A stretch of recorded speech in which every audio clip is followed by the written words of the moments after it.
Hey, welcome to Project Recovery, a podcast about addiction. More importantly, it's about recovery. I'm Casey Scott. That's Dr. Matt Woolley. He's a clinical psychologist, and I always like to start the day with finding out, how's Dr. Matt? Because, you know, you're a therapist. I am. Yep. So people come and tell you about their worst day. So let me be your therapist for like a minute or so. What's going on in the world of Dr. Matt? Things are good, I guess. I don't know. That's good. Yeah. Wow. I hate it when people don't embrace therapy. Don't you? You know what I mean? It only works if you I just talk. found out I owe more taxes than I thought I was going to owe. So I'm a little stressed about that. Okay, so that's going to segue into kind of what I wanted to talk about. So we're on to you now, huh? Yeah, no, but not taxes. It's the shortest therapy session of all time. No, but a statement like that or finding out information like that was an excuse to drink. That's, for a lot of people, for sure. Any stressor, right? Any stressor. And so let me just tell you how I've been doing in the past 24 hours. Okay. So I don't know if we told people, but I ended up buying a new car. We have the same A model. 4Runner. Yeah, 4Runners. And yesterday, I backed my baby into another car in the gym. What? Yeah, and I have backup cameras. Yeah. And I still ended up backing up into this. But I did the same thing. Yeah. On the way to the show like 2 years ago, and I've never fixed it. So I backed up into this car. Yeah. A brand new Armada. Oh, Armadas. Dented the front. How did you miss those? Those are huge. I don't know, man. It's like a tank. That's the same thing. My girlfriend, my ex-wife, my mom, everybody's like, how did you miss that? I thought maybe it would be a Miata or something. It was an Armada. I mean, way big. Yeah. And I backed into it, and I pulled up, and I was like, and I looked around, and nobody was there, and I was like, I had to go pick up my kids for school, and I was like, I don't know what to do, and so I took out my phone, and I took pictures of their car, my car, and then I took out a piece of paper, and I wrote my name. Hey, this is Casey Scott. Unfortunately, I backed into your car. I'm so sorry. Here's my phone number. Please call me. Very responsible. And slid it underneath the windshield wiper. Yeah. And then I went home, and I sat for 3 hours. Waiting for that phone to call. Yeah. You know what I mean? Like, what is going to go on? If they were in there working out for 3 hours before they could call you, you're in trouble. That's a big dude. Well, it was a lady. Okay. And she called me 3 hours later, and she was like, hey, I didn't even know you backed into my car. I got out of the gym. I went and got a soda pop. I ran some errands. The thing under the windshield. Yeah. And then so she goes, but then I finally saw it, and my heart sunk. And then I looked around, and I saw your note.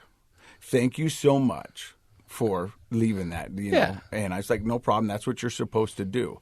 But when I told my kids and I told my girlfriend, they were like, oh, that sucks. And I go, but does it? I mean, it's unfortunate. It's a bummer. It's a bummer, but that's why we have insurance. Sure. But I was thinking 5 years ago, that would have spun me out so bad. The 3 hours waiting for her to call, the anxiety, and all of that would have... You would have wanted to calm yourself down with a drink. Yeah, and then she would have called, and I would have been hammered. Yeah. And she was like, this guy's an idiot. Was he drunk when he hit me? And so it's weird almost coming up on 5 years into recovery of how I can deal with life's unfortunate mishaps that happen to all of us. Yeah. You know, and so to me it was a good reminder because I was like, normally finding out I owe more on taxes or backing into a car would have been a perfect excuse for drinking. Even so much that I could explain it to people that why I'm drunk. Well, both of those are kind of big deal stressors that people talk about, like a car accident or taxes. Those are things that are easily become an excuse to drink. I mean, the reality is my insurance is going to go up a little bit. And I remember I was driving my daughter to school, and she goes, are you okay, Dad? And I go, yeah. And she goes, you seem pretty cool about this. And I go, honey, I've been in worse situations. Yeah. This is no big deal. I mean, I've got insurance. Nobody got hurt. And it's going to be okay. I think when people overcome a really big crisis in their life, like alcoholism or addiction, and they're in recovery, I think it puts a lot of everything else into perspective, right? To where you're like, in the past, when my life was in chaos, that would have seemed like, oh, that's straw that broke the camel's back. I just can't handle life. But now you've overcome and are in the process, I mean, however you want to say it, you're in recovery and you're doing well.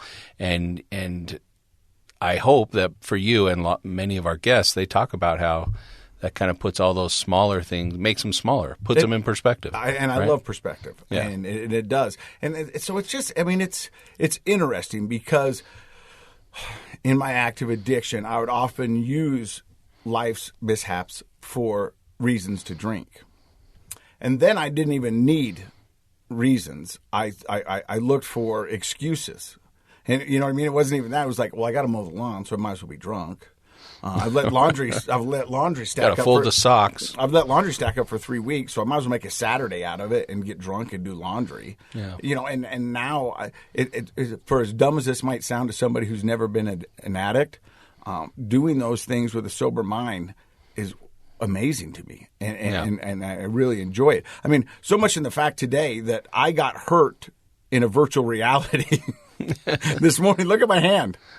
Oh, what happened? So I was in a virtual reality playing a game, and was that for TV? For TV, and I swung my hand and hit someone else's plastic gun. And I was like, only I am going to get hurt in a virtual reality. But it's a virtual hurt. No, it's a real hurt. I mean, I'm just joking. It's kind of bumped. I could tell. Yeah, you got a little goose egg on there. So I mean, it's those little things in life that I think a lot of people. But do you think it's just that you are in recovery, or what about being in recovery you think has helped you puts things like this in perspective? Because those are the kinds of things we all complain about, like a car accident and stuff like that. I think it's perspective. Recovery has given me that perspective to look back and see which path, if I would have gone down the other one, how my life would have turned out. And so I'm grateful for everything that I have today. I know I've worked for it, but I appreciate it so much more because, one, I've done the work. We've talked about earlier in life and career, everything just seemed to work out. Yeah. And I used to just say that, but knowing that I did put in a lot of the work that got me where I was. Yeah, you worked hard, but it did work for you. Yeah, it did work for me. And so when it didn't, then I had to start figuring out who I really was and what I wanted. And what I want is a chance to be able to drive my kids to school. Yeah. What I want is to be able to be an upstanding citizen. If I do something wrong, own that and take care of it. I mean, the lady was genuinely surprised. She goes, I can't believe you left your number. And I go, well, that's what you're supposed to do. That's too bad that she thinks, because maybe that's a reflection of what people do, but I think it is. I think that is absolutely the right thing to do. It's so much better to be honest and then take off. I was thinking to myself, it's like, because she said that, and I was like, well, I don't think I could have not left my number. Yeah. Because then I would have laid at night, and that would have just ate at me. I mean, good. I'm glad it would. You know what I mean? Yeah. It would just be like, because I don't know what their situation is. Maybe that they just rented that car or this, whatever, and then I put them in a bind because of my stupidness, and that's what it was. I mean, it was my fault. Yeah. I think recovery teaches people what makes them really feel better. Does that make sense? Yeah. Like being honest. Like doing the right thing, by keeping things in perspective. Those things actually soothe your soul. But being in an active addiction, it takes you down a place that how many times have we had people on this podcast who have had lines in the sand that they said they would never cross? Every time. But because of the addiction. Now, I was just at the gym the other day, and this lady came up to me, and she goes, hey, I didn't know you were Casey. And I was like, yeah. And she goes, my husband was on your podcast. And she said his name, and I, of course, said yes. And then as soon as she walked away, I Googled him and I was like, oh, yeah, I remember that. Remember that guy. And he was the guy, if you remember this, and we've been doing this for 4 years now, who robbed his kid's piggy bank. Oh, yeah. For drugs. Yeah.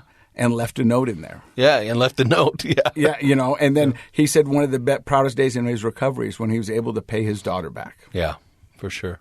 And see, that's what addiction does. Makes you do things. Cross lines you'd never crossed before. Couldn't even fathom. Yeah. But there you are doing them. Yeah. And recovery makes you be the person you want to be. Mm-hmm.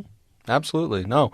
Well, good on you, man. I'm sorry about the virtual injury, but I'm glad you left the note and did that. I would have been surprised if you had just bailed. No, I couldn't. Because I know you. I couldn't do that. But yeah, I think perspective. It's all about perspective. Like, honestly, with the fact that I owe quite a bit more in taxes than I thought I would. Notice how his voice went up a couple octaves? Yeah, it's not just a little bit more.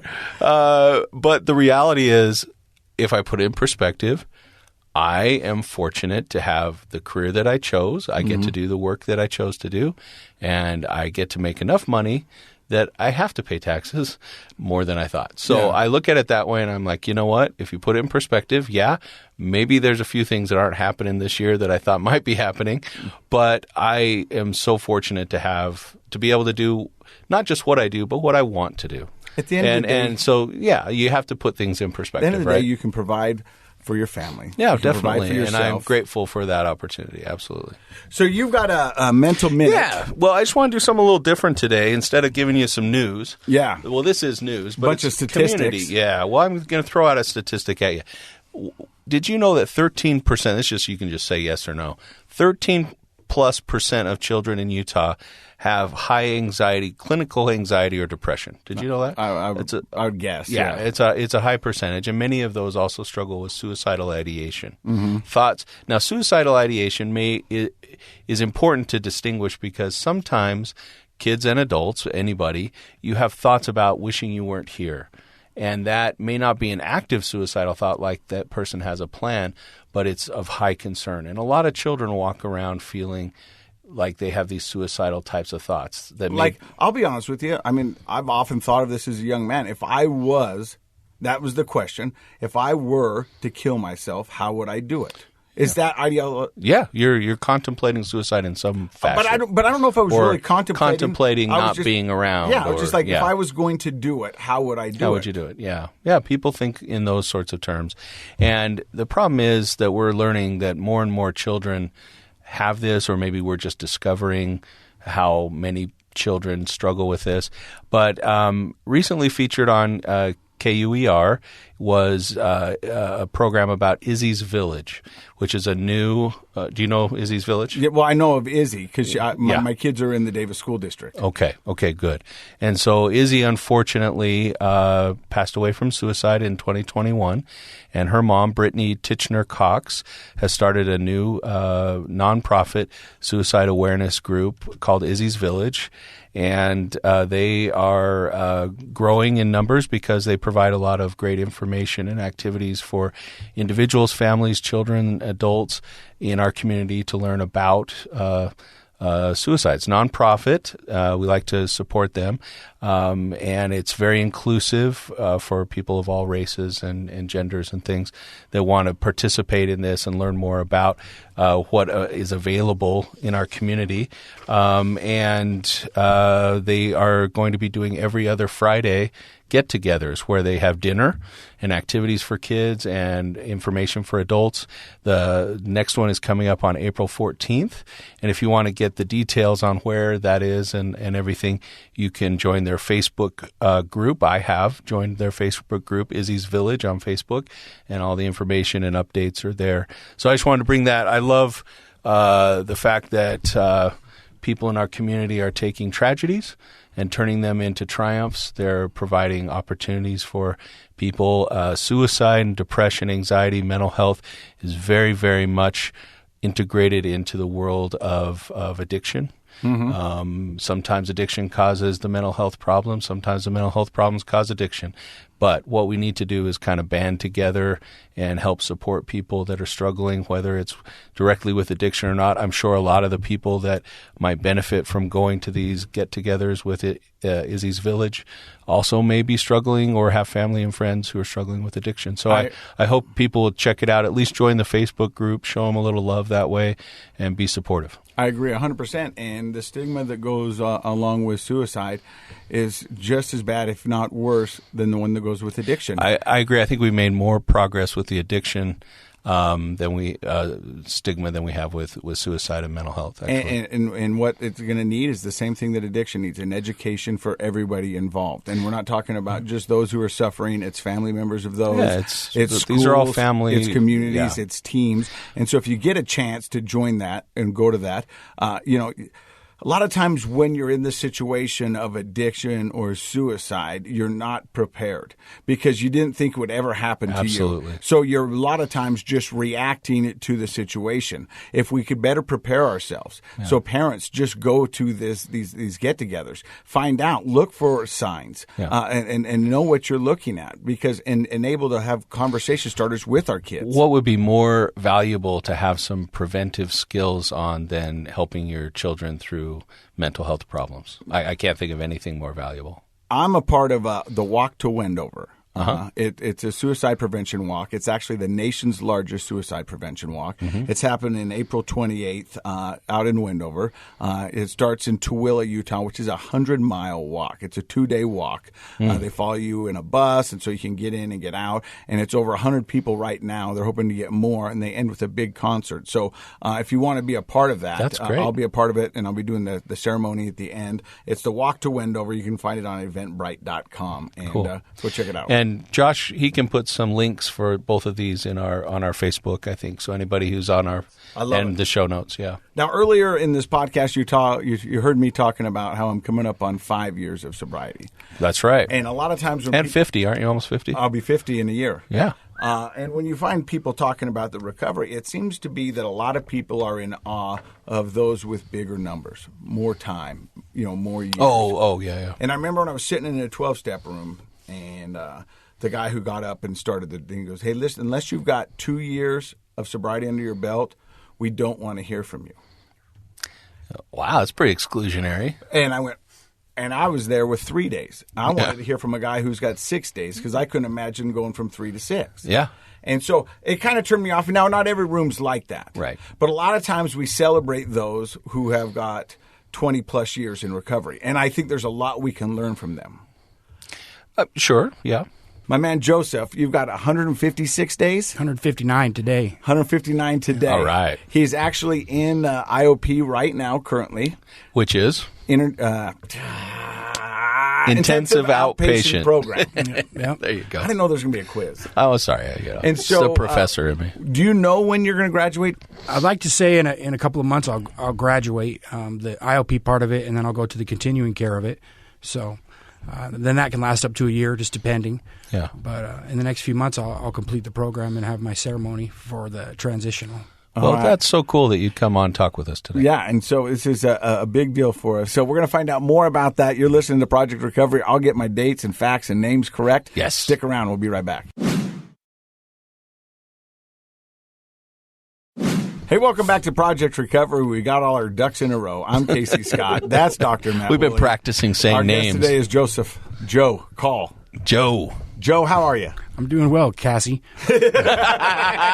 Yeah, burn. Coming out hot. I like that. So where does the story of Joseph begin? I'm in the potato fields in Chubbuck, Idaho. I was born out there in 85 to a beautiful mother, Kathy, piano teacher, most amazing woman in the world. But from there, then I left. But let's pause on the potato fields. Like, did you work in those fields growing up? No. I was in the newspaper though, eating the spuds when I was a young kid. So, okay, yeah, that would have been my then. style, eating the potatoes, not because I've heard that's actually really hard work. Working in those potato I would imagine. Fields. Yeah. But no working there for me. So how long did you stay in Idaho? Till I was 4 is what I believe I remember, but my mom said 2, so only 2 years. Okay. And then she took me away to get away from my father. Why? So because he was a drunk and a drug addict, so she did it to protect me. I didn't know that at that age or when I was 13, but that's what she did. And so where did she take you? I always remember she ran away with the babysitter, right? That was the husband who was in the Navy. So we moved all over California. And that part of the United States. We ended up in Portland, Oregon when I was 13. Mm-hmm. Was it just you, your mom, and the Navy guy? Yeah, and then we had a sister, or I had a sister about halfway through it, and then that was it. And then you find yourself in Portland, and that's where your story gets a little bit interesting. Yeah, that's when I found the birth certificate with my father's name on it, right? And decided to pack up my bags and hit the road. But was home life so bad that you wanted to, or did you just want to feel a connection to your father and go find him? Well, that's probably where it started because minus the father thing, when I was probably 12 years old, they wanted to pull me out of public school and wanted me to be homeschooled, and then wanted to throw the religion on me hard. I was only allowed to talk to people that were in the church that we were going to, and wasn't allowed to listen to the radio stations anymore, only allowed to do church activities. And so I felt I was being sheltered, and I got pulled out of public school, to be homeschooled, and now I can't talk to girls, right? I'm 12, 13 years old. That's when you start to like girls. Mm-hmm. So that's pretty tough. So kind of isolating you from the world. Yeah. It was difficult for me because all my friends that I had started to make we're out there, right? So, because being a Navy kid, we were all over the place, and I didn't get those long-term connections with friends, and I just barely started making them again, I feel. And it was like, no, you're not going to talk to them. You're not going to do this. Was this a new religion for your family? Well, my mom was always a believer, but the new Christian church we were going to, I think she just dove into it hardcore and was just trying a new route, right? Because, I mean, I'm a big guy, and I was acting out, right? But I was reaching out, really, if I look back at it now. And she was just doing what she thought she needed to protect me. You know? And up to this point, age 13, you didn't know about your birth father. No. She had a conversation with me before that he was a really bad guy and that I don't have nothing to do with him. Okay, so that's all you knew. Mm-hmm. And is that why you were snooping, looking for things like the birth certificate? Yeah. And I think that's really common. We want to know who we are, where we come from. Origin story, absolutely. And so for kids who don't have both biological parents right there in the household, you get curious about that. Yeah. I mean, it was hard, right? Like, because I really didn't know about it growing up the whole time, probably until I reached that age, and that's when it was like, well, you want to change your last name? Well, then my mind got to thinking, why do I want to change my name, right? Like, who's my real dad? What's really going on? Oh, yeah. And that's when it all kind of got interesting for me. And then when I found the birth certificate, and after having all that isolation and not being able to do anything, probably made it easy for me, right? See, now at 13, the most mobile I was on my BMX bike, going down to the store, buying treats. But you packed up and took off. So tell us that, because that's piqued my interest. So before you pack up and go off, had you been experimenting with drugs and alcohol? Not at all. I smoked a cigarette with one of my buddies that we snuck out of my window, and it was disgusting, and that's all I'd ever had. Okay. And so at 13, you find out who your real father is, and you pack a duffel bag. Yeah. It was my grandfather's military one. I filled it up, and then I hopped on my not a BMX bike, a mountain bike, and it was raining, and I hit the road. And where'd you go? I went down that way and over that way, eventually to the TriMet, right? I don't know what that is. It's like the train here, the UTA train. Uh-huh. It's the TriMet. And I was downtown Ogden at 13 years old. So you made it from Oregon to Ogden on the train? No. So when I first left there, I ended up going down to the mall, the Tigard Mall, and talking to a guy at the kiosk there that worked at the cell phone store, and he was going to be my roommate. So I'm 13 years old. I go to the mall. Oh, that's not good. And find a roommate, and then so I went over to staying there, and I enrolled myself into school at Tigard High without a parent. Wow. Yeah, I don't know how I did that. My mom still doesn't either. But then I got kicked out of there for drinking. So that's when my first drink was. Okay. Was drinking vodka out of a Mountain Dew bottle. Somebody ratted me out. So. And this was just weeks or this months was after? A week. It was probably in a week or two. After leaving home? After leaving home. Now, did your mom have any idea where you were? No. Had she reported you as a runaway? I don't know the specifics, but she said she drove around every night looking for me. Okay. So, but I never seen myself on a milk carton. She probably didn't think to look for you in school. No, probably not. It's a good place to hide. Hide in plain sight. Yeah, and then so I got a job at Rainier Roaster at 13 years old in the mall, which was tossing chicken, making salads. Is there nobody in Oregon looking at this 13-year-old going, maybe he shouldn't have a roommate and work at a chicken shack? But you must have been convincing. I'm pretty good at that. Yeah. I could definitely talk what needs to be said. So you're 13, you found a place to live, and you found yourself a job. Mm-hmm. And then now are you drinking on the regular? I'm starting to drink more and experience more things. I'm hanging out with the hippies down in Ogden, or not in Ogden, in downtown Portland, because they're really nice people. This is where I had my first real drunk with charcoal filtered vodka, and I've never touched the charcoal one since because it was just a horrible experience. But that and weed, nothing hardcore. Nothing other than that in Portland. But you're 13, so you're probably hanging around with people quite a bit older than you. Yeah, definitely. They're all in their 20s, definitely. None of them questioned, where you should be? No. Yeah. No.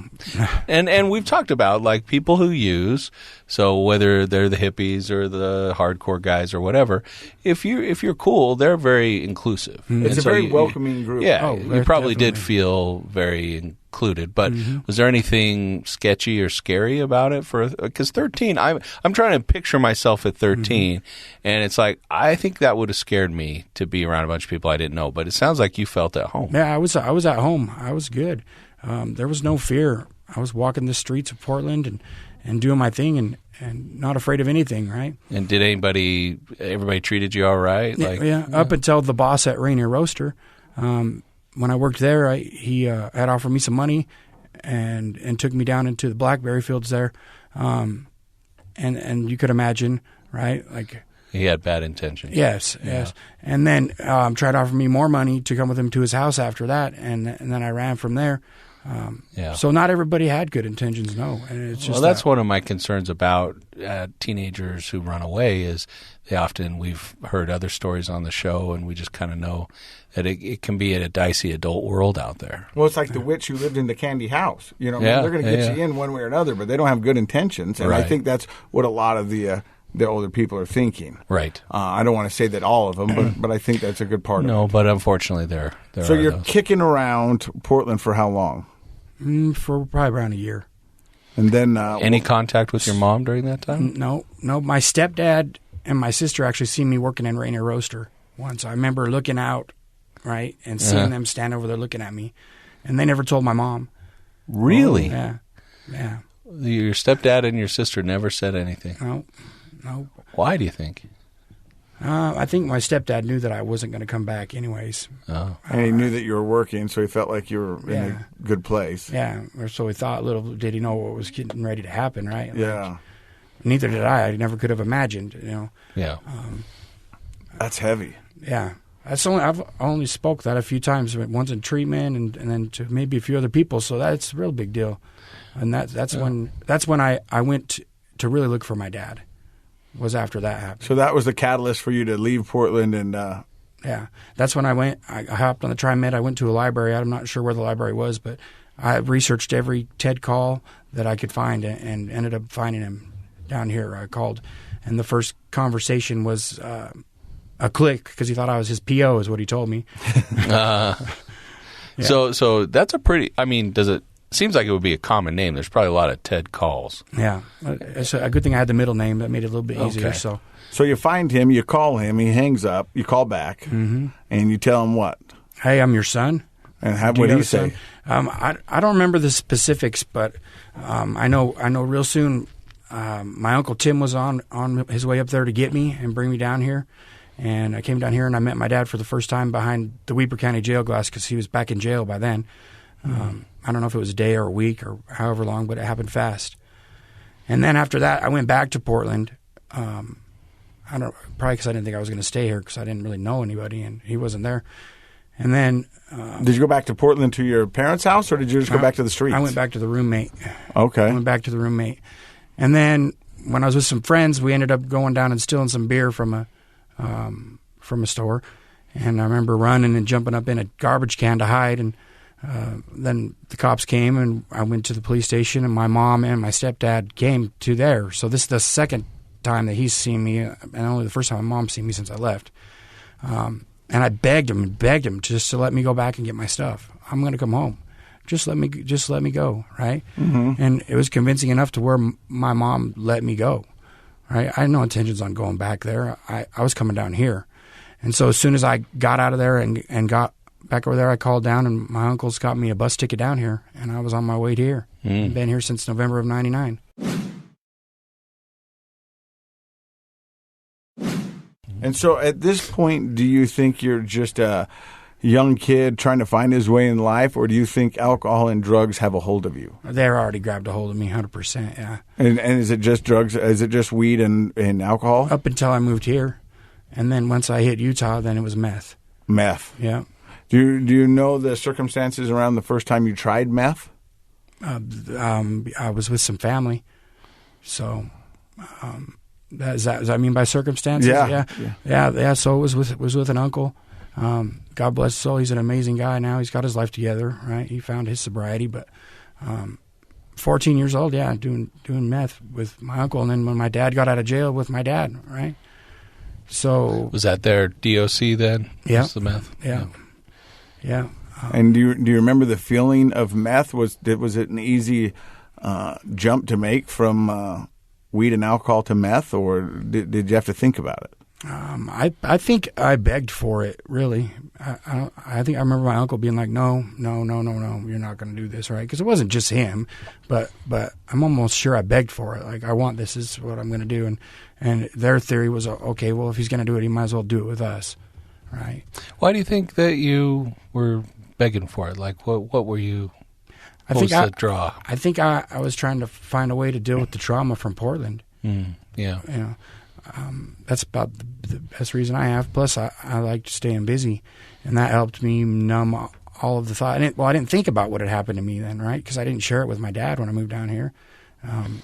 So probably it helped block it. Yeah. So, I mean, trauma, generally a person goes through kind of the experience of trying to push it out of their mind, and then things will trigger it and it'll come back, and that's overwhelming. So they try to push it out of their mind. And that's why people who are struggling with trauma, unresolved trauma, often do turn to drugs, and pretty heavy drugs, because that might feel necessary in order to not think about they want to bury the traumatic experience. They want to numb it. They want to hide it. Yeah. So, I mean, that makes sense. And then, of course, you were with family now, your dad's family, and they had something available to you, I guess. So. Mm-hmm. And then I go to my first family reunion here, which I was really excited about, and get drunk, right, because our family's are partiers. And then I wake up with an uncle in my tent, right? As you can imagine, now I've taken my trauma to another level, right? I never spoke of that to my family either.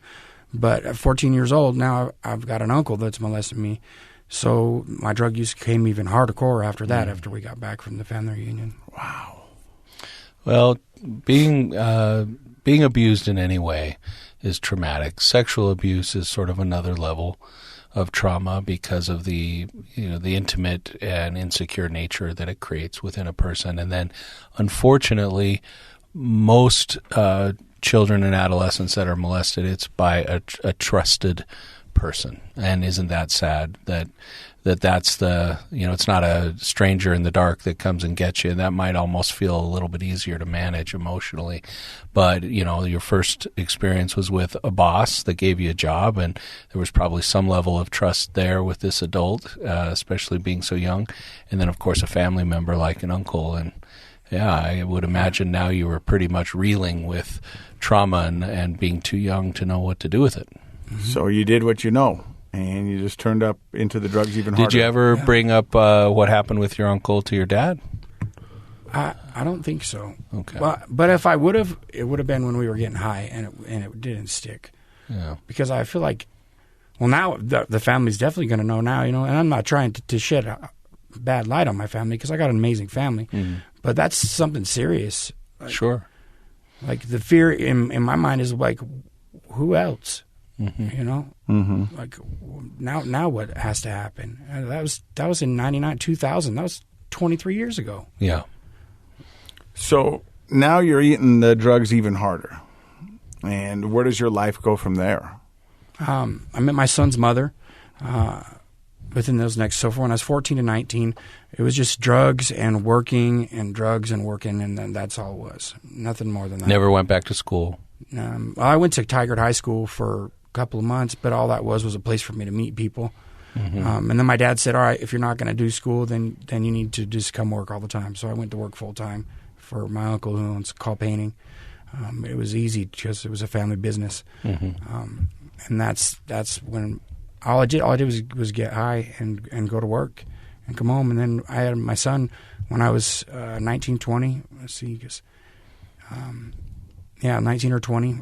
And then my addiction, it stayed the same, right? So you thought that's what life was working, getting high, working, getting high. That's all I knew. But it sounds like you were regularly doing meth for those 5-ish years before your son was born. What effect does that have on a person doing meth regularly for 5 years? Well, I had a lot of back problems after, and I think that That's probably not what you're asking, but maybe like No, a trauma. I am. Yeah, no, any like physically even like.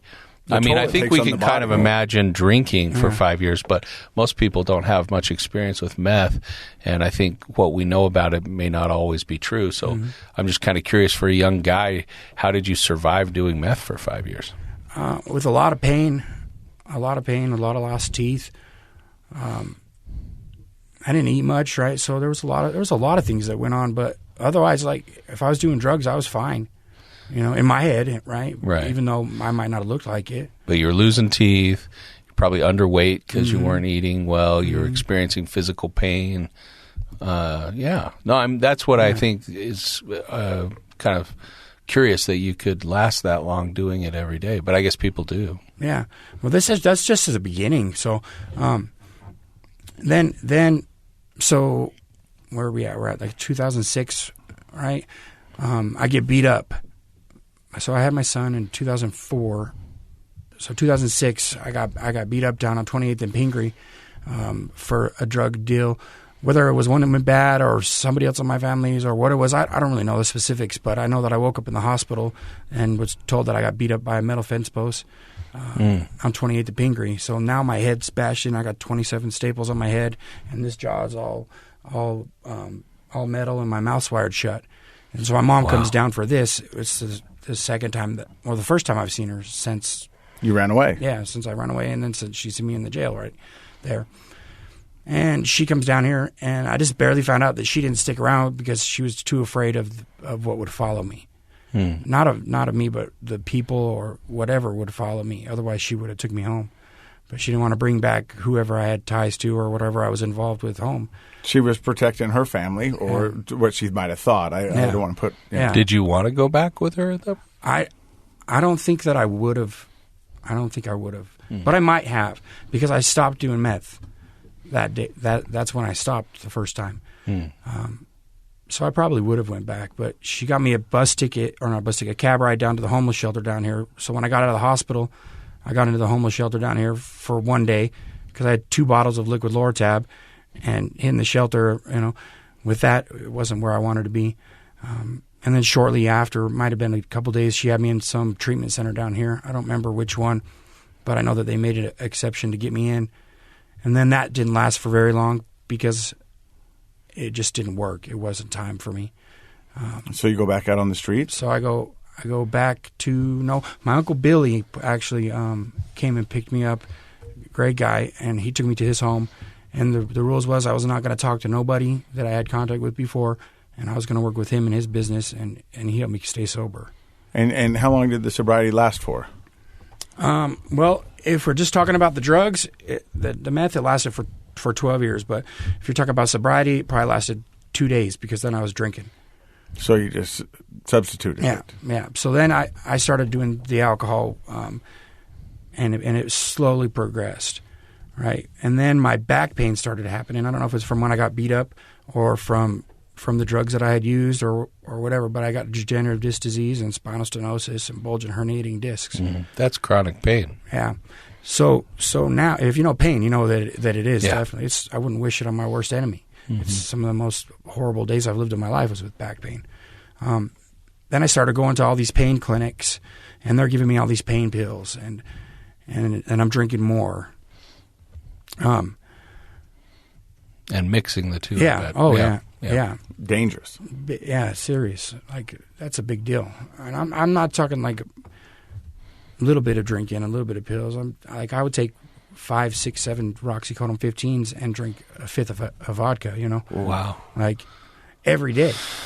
Holy cow. Of course, I didn't start out as that for those 12 years, but I always say I was sober for 12 years because I didn't do meth for 12 years, right? But now sobriety has a totally different meaning to me. I'm learning that. But during those 12 years, it progressed, and the pain pills got more and more and more. And then I'm buying them from people, right? Because withdrawals are horrible. Did the doctor stop prescribing for you? The doctor stopped prescribing Roxycodones because of some new laws.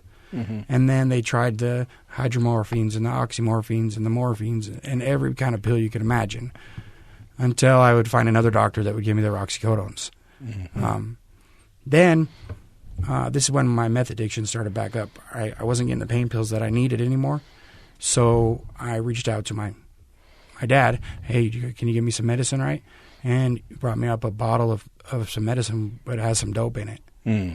So there I am, 12 years sober from that, struggling with the pain pill addiction and pain with an opportunity to do something that used to work. And you hadn't done it for 12 years? Nope, I hadn't touched it for 12 years. Wow. Were you nervous about starting up again? No, it was easy. It was okay, but I was so against it for those 12 years, right? Like, I taught the lady that I was with, like, people that do dope, they're bad people. Like, not necessarily bad. They're not bad people. They're just going through a bad time of their life. I got to learn to explain it right, because no, I understand what you're saying. You don't want to be associated with those people because you know what it does, Yeah, the drug changes the person. Mm-hmm. Yeah. And so I had taught the woman I was with for those 12 years how to protect herself from people like myself, who I was going to become again. And so how quick do you get back into your habit? Oh, instantly. It was instant. It was like, all right, cool. Can I get a sack? It's on, And I had access to a lot of money because I'd been real successful for 12 years. And the woman I was with was real responsible with money. So it was easy. It was easy to just hand out money and get dope and be just back in the mix, just like I'd never left. But eventually that comes to a crashing end. Yeah. So when she found out, the woman I was with, when she found out that I spent a lot of the money that was saved, she locked me out of the house. 12 years worth of life gone, whatever, that's okay. Her broken heart, my broken past, and then I moved back to the streets, and I'm out, and I'm selling drugs again, and I'm just doing it hardcore, being homeless, experiencing some great things, but some things that people shouldn't have to experience, right? And then I'm going to stop you there. Yeah. Mm-hmm. Give me an example of a great thing being homeless. Well, my great experience of being homeless, I've got quite a few of them. So I was pushing a shopping cart down West 17th with a burning barrel in there, right, with a fire going. Okay, sure, yeah, why not? These are things that I remember as stay great warm. experiences and fun, right? Yeah. And the Weber County Sheriff's coming, and putting it out and giving me blankets, right? Like, that was positive. Thank you, Weber County Sheriffs. They are always there for me. Okay, I can see it. Yeah. I mean, or being down at the Ogden sign. The Ogden sign. There's a fireplace right there. Yeah. Right. Nobody's ever used that. So here I am. I'm gonna be creative. I'm down there with my pallets, right, bringing off my pallets, having a fire going right there, and here come Ogden City. What is this guy doing? Yeah. I'm having a fire, staying warm. So they put it out, and once again, right. But then the chief of police or whoever he was gave me a ride to McDonald's, bought me breakfast, and dropped me off at my uncle's. Okay. So there is some kindness out there. There's a lot of kindness out there, yeah. But there's a lot of ugly. There's a lot of ugly. So how long did you live on the streets for? A couple of years. Yeah. And a couple of years to learn enough to know how to make winter gear out of an old leather couch, or to put the padding from the carpet store inside of your shoes, like a doctor's soles when your feet are wore out. Long enough to have met just about everybody in Ogden that's on the streets and built some lasting relationships with them. The people at Flying J, right? That's where you go when you need a shower when you're homeless. Most people that are on the streets know that, because the Flying J, they'll help you out. There's a lot of kindness, but there's a lot of evil. I've experienced some crazy people, some bad people, but for the most part, just a lot of people that want help.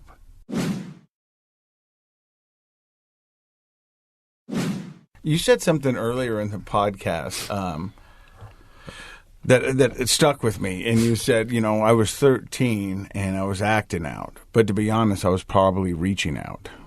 And I don't think people understand that, because that's what I think a lot of people who are living homeless on the streets are doing, are just trying to figure out a way to get through it. And what they really need is somebody to help them out. I mean, it seems like every time you're walking down 17th Street with a burn barrel and a shopping cart, somebody puts it out and gives you a blanket. You light a fire, they take you, and they're trying to help you out the best that they can. But you're on the streets for 2 years. And there's got to be something that gets you to the next episode. What happens? So I went to the laundromat when I was staying in the Lantern House, and that's a homeless shelter. Yeah. It's a wonderful place to get help if you need it. The laundry list there was like a week long, and I was just going to get my laundry done, so I put it in a bag, and I went walking down to the laundromat, went down to 9th Street laundromat, did my laundry, and then on the way back, I shot a video actually, which is a crazy thing, on 33rd about how much longer do I have to walk before I find home again. And then, boom, I get hit by a truck. What? Whoa! While you were filming? No. Oh, I filmed after? and put it away, and then boom, I wake up in the hospital.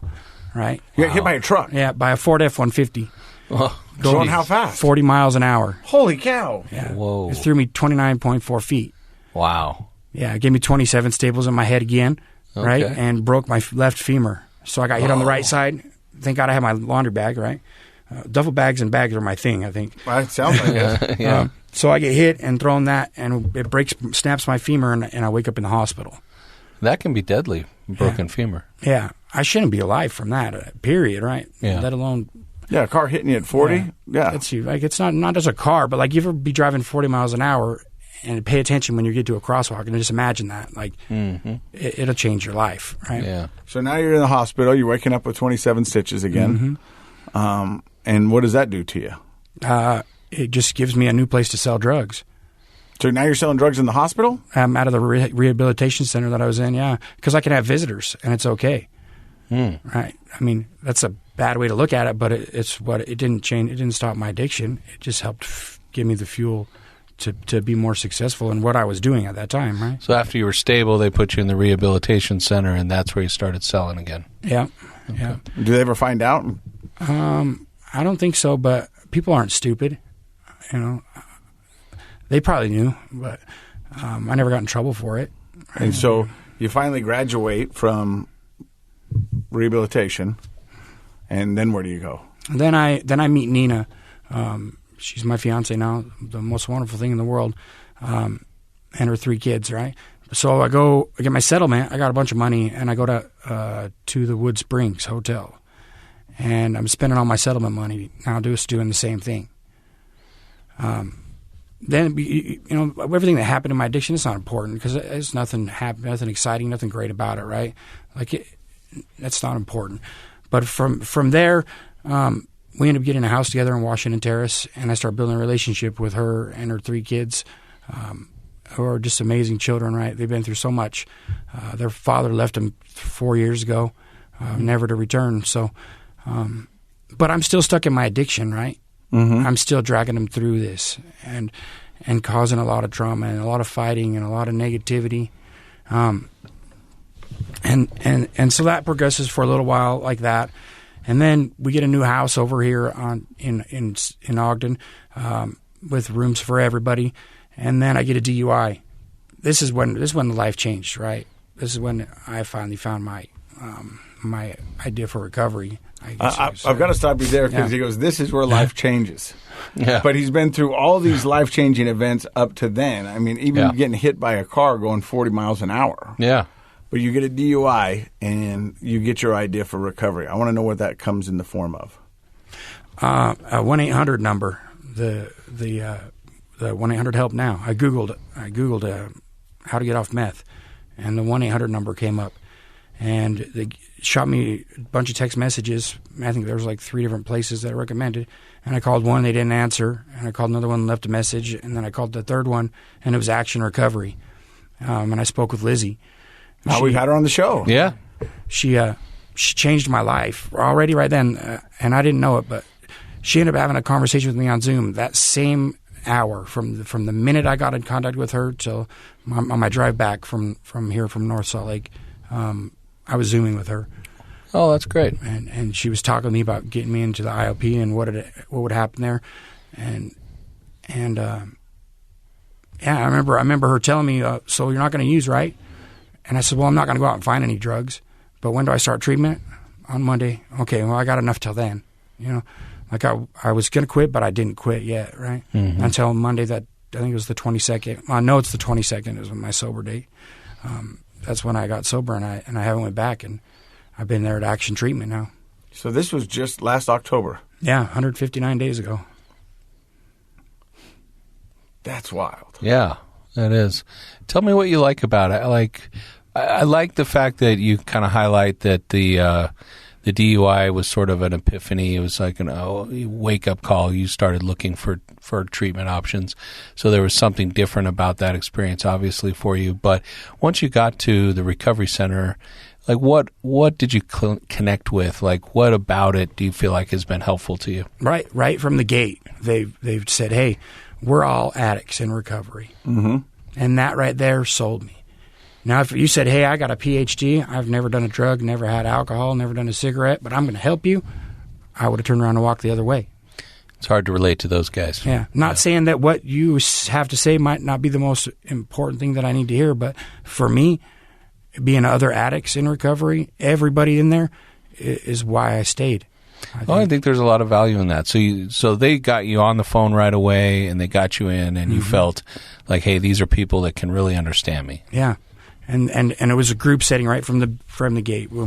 It's everything in Action's done in a group setting. Everybody in treatment is in the group, and then all the counselors are all in recovery too.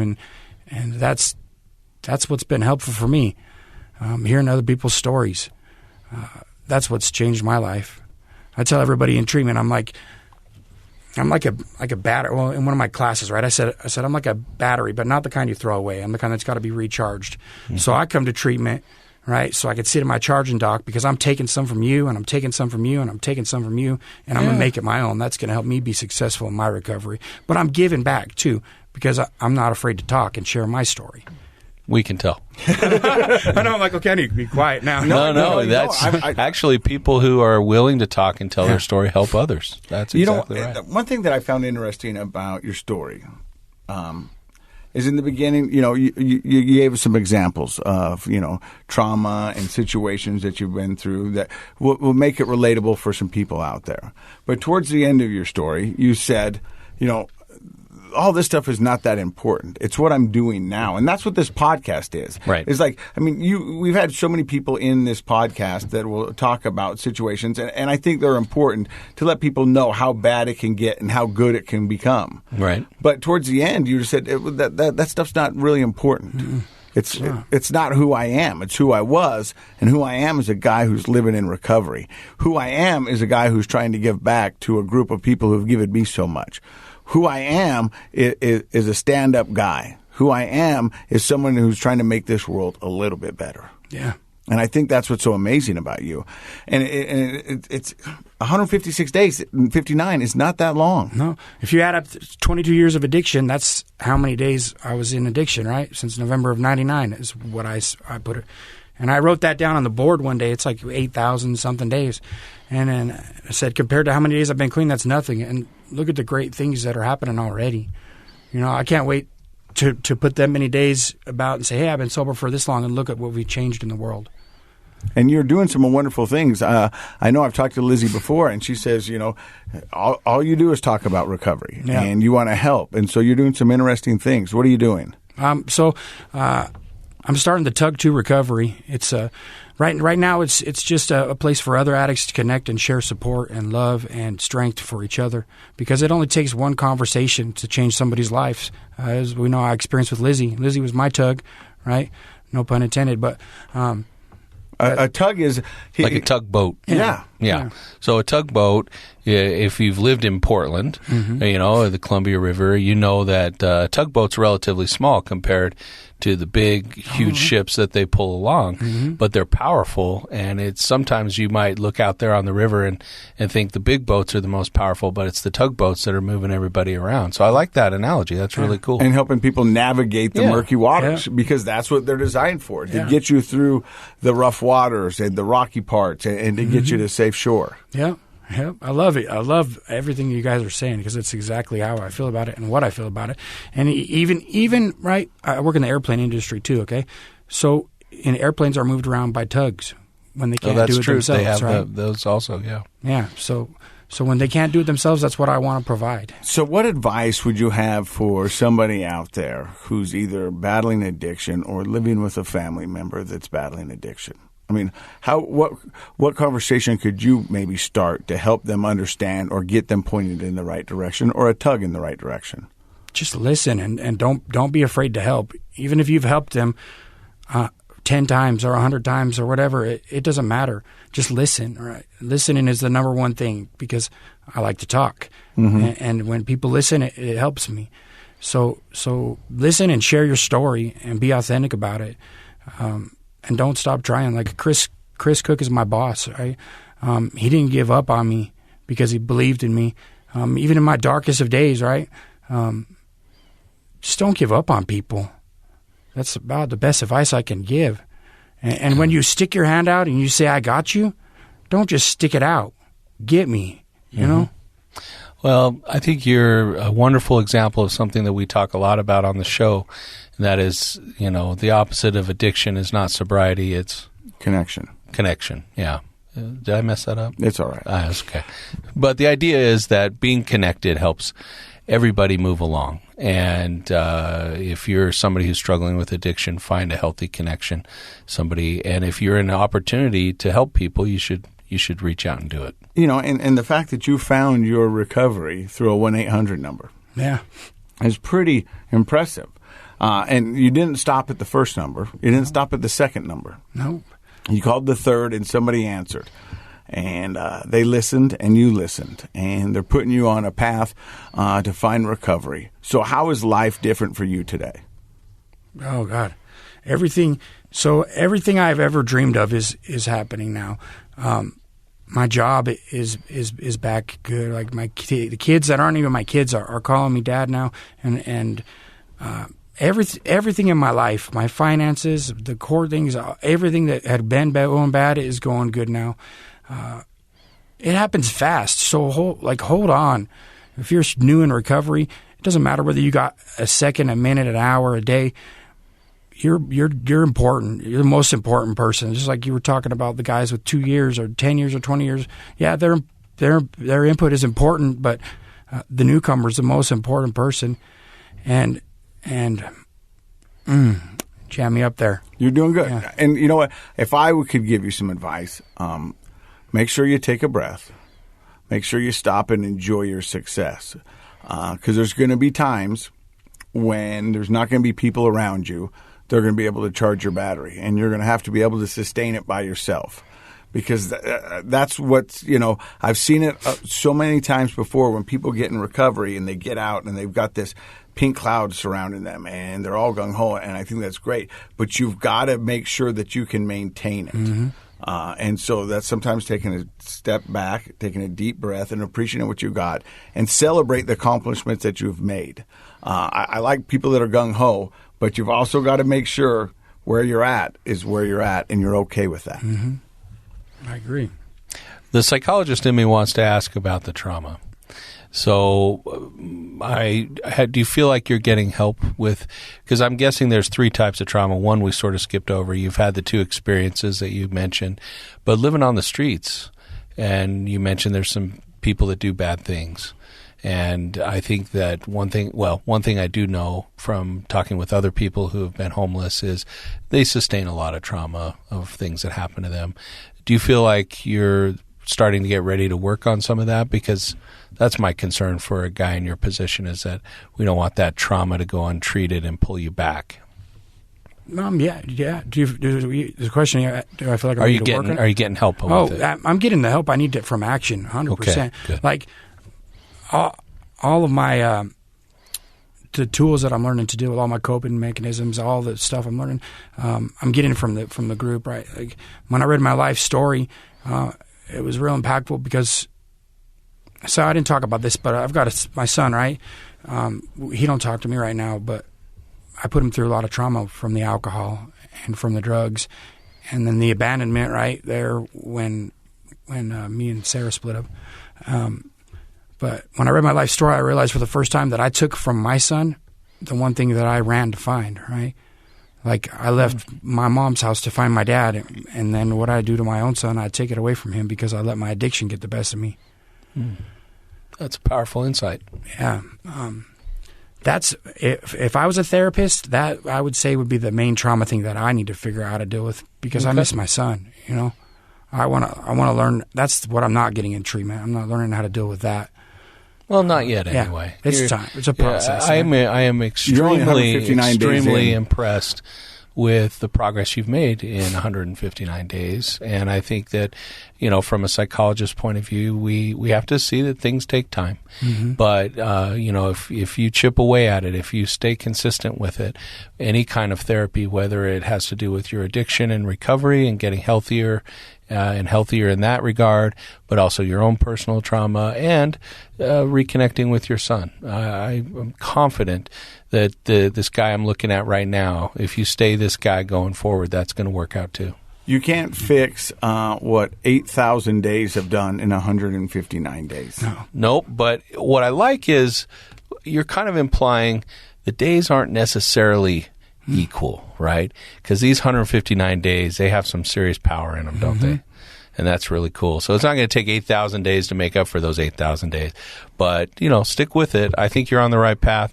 You look, don't you just, I like look at, he makes me want to smile. Oh, yeah. Because he's just a jovial, fun-loving guy. He's got positive energy. So he's got a zest for life, and he wants to help as many people as he can. Yeah. And that's what I want you to do, is help as many people Even as though you can. you helped him leave a naughty message on my phone. Well, it was his idea. Oh, sure.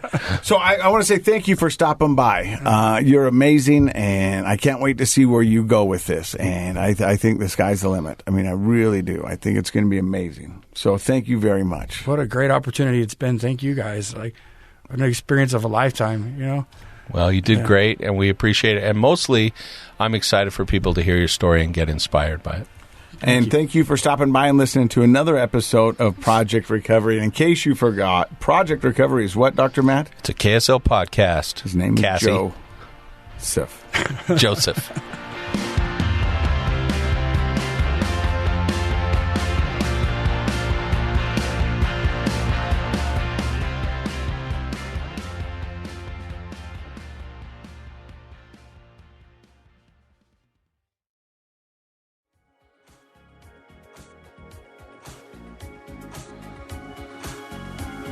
The contents of this program are for informational purposes only. The program is not intended to be a substitute for professional medical advice, diagnosis, or treatment. Always seek the advice of your physician, licensed therapist, or other qualified health provider with any questions you may have regarding a medical condition. Never disregard professional medical advice or delay in seeking it because of something you've heard on this program.